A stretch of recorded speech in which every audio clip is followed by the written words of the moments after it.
Like பட்டனை போடுடா, உன் கருத்தை கமெண்ட்ல சேருடா. இந்த வீடியோ பிடிச்சிருந்தா மறக்காம சப்ஸ்கிரைப் பண்ணுங்க மக்கள். Once upon a time, there was a cat. It was called Jack. One day, Jack was going on the road. The cat see the food. ஒரு காலத்தில் ஒரு பூனை இருந்துச்சு. அந்த பூனையோட பெயர் ஜாக். ஒரு நாள் அந்த ஜாக் வந்து ரோடில் நடந்து போய்கிட்டு இருந்துச்சு. அந்த கேட் வந்து ஒரு ஃபுட்டை பார்த்துச்சு. The cat wanted to eat the food. அந்த பூனை அந்த ஃபுட்டை சாப்பிட்றதுக்காக ஏங்குனுச்சு. The food was very fresh. அந்த ஃபுட்டு வந்து ரொம்ப ஃப்ரெஷ்ஷாக இருந்துச்சு. But the person stepped on the food. ஆனால்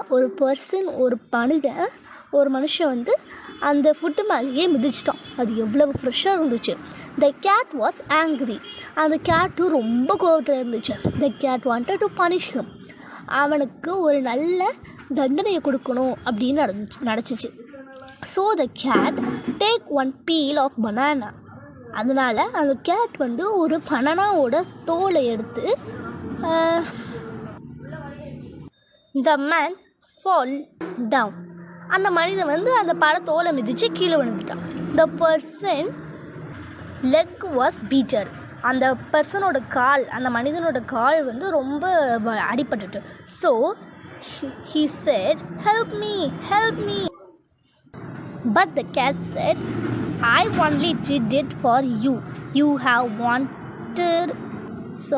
wasted my food by stepped on the food. So only I have put this punishment." நான் தான் இதை உனக்காக செஞ்சேன் அந்த கேட் சொன்னிச்சு. ஏன்னா நீ என்னோட ஃபுட்டை வேஸ்ட் பண்ணிட்ட. எதனால்? அந்த ஃபுட்டை நீ மிதிச்சதுனால. அதனால தான் உனக்கு இந்த பனிஷ்மெண்ட் நான் கொடுத்துருக்கேன். You want to sit down when you are walking on the road. The man said, "Okay, I am sorry. I will see and walk on the road." அந்த பூனை சொன்னிச்சு, இனிமேல் நடக்கிறீங்க அப்படின்னா கீழே பார்த்து நடங்க.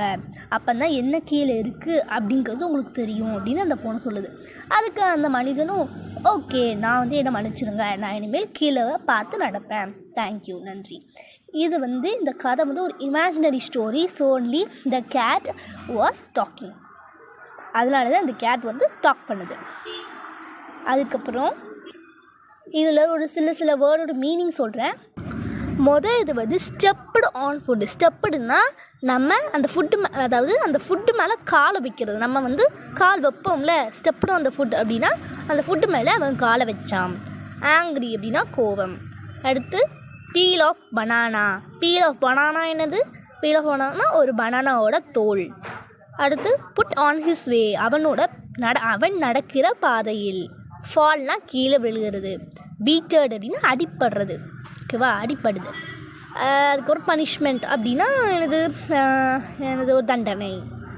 ஓகேவா? இதுதான் இந்த கதையோட க்ளோசரி. தேங்க்யூ.